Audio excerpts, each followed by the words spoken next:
there are no fixed points, then there are no invariant measure. Assume there is invariant measure on the space, then there is another invariant measure which is supported on one orbit. But This is the result of this integration. okay, but I can imagine a situation where every orbit has the original measure of every orbit is 0. And Yes, the original measure of every orbit is 0, but the statement of this integration measures is v goes to v mod v. I'm having mu here, and it goes to some measure nu here, and now one can represent, we know that one can represent, maybe call this x and y to fit with my previous notation, and one can represent mu as integral of mu y's, du y. This is, and part of the theorem says that these guys do exist. I have those mu for almost every y. There exists some measure mu y. I don't know where it came from, but it exists. The proof, if you wish, constructed for me measures supported on fibers. And I'm throwing away mu and taking one of these in my discussion now. This is a new measure. I had a measure on v. Then I do have another one, which I picked, measure which is supported on one orbit, which is still L invariant. And it is supported on one orbit. It is a copy of C. I'm just doing it again. I'm replacing it with another measure which is supported on one of the R orbits. But there are no R invariant mobility measure on R. I'm arriving at a contradiction. So this is just an extension, a more general formulation of something we've seen at the first or second lecture. So that this example, the specific example we had, actually, due to tameness, is very general. And let me take one more minute to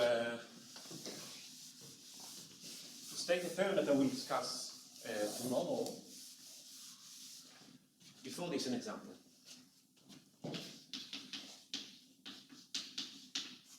If I will replace this L with another, say, there are invariant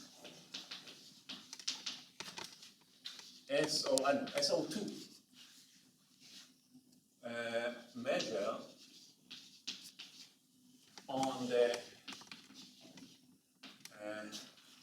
SL2C space C2. Right, SL2 act on C2. Here's a subgroup. It's not true that I cannot find invariant measure under anything.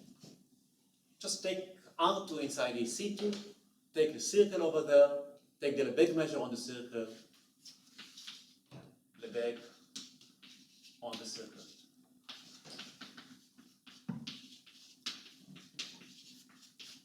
Oh, you have many actually. Any ball, any radial thing. So you have many, but this is due to compactness here.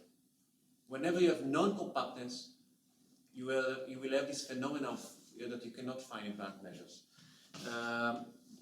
Okay, maybe I will not state the general theorem that we will discuss tomorrow, but it will be exactly, I will explain how stabilizers of measures look like.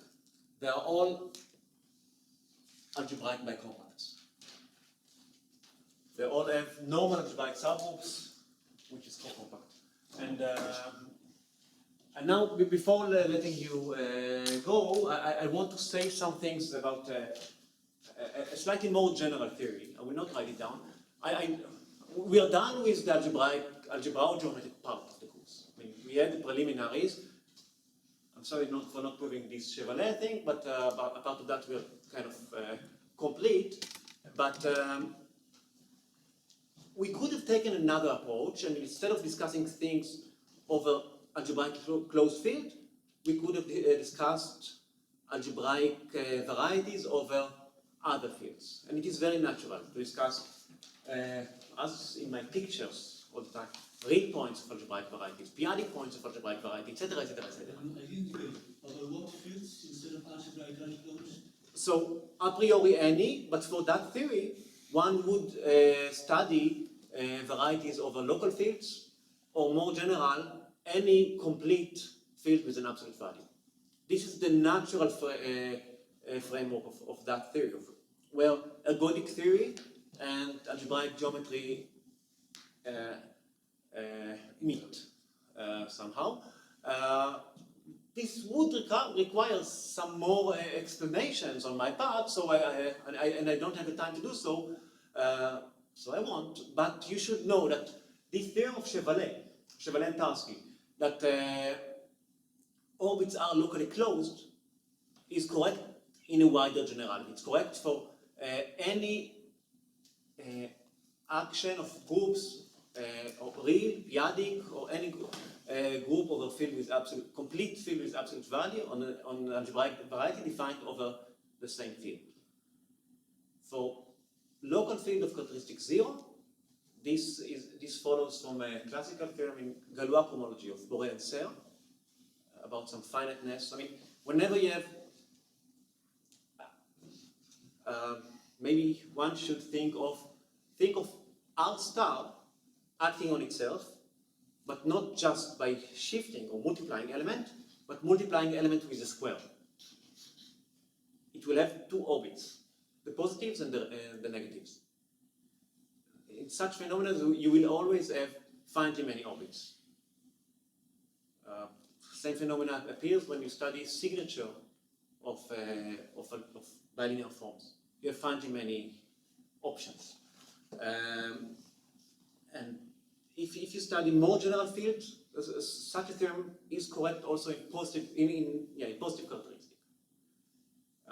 You will not have the finiteness property, but orbits will always, or actions will always be constructible. So you should keep this in mind.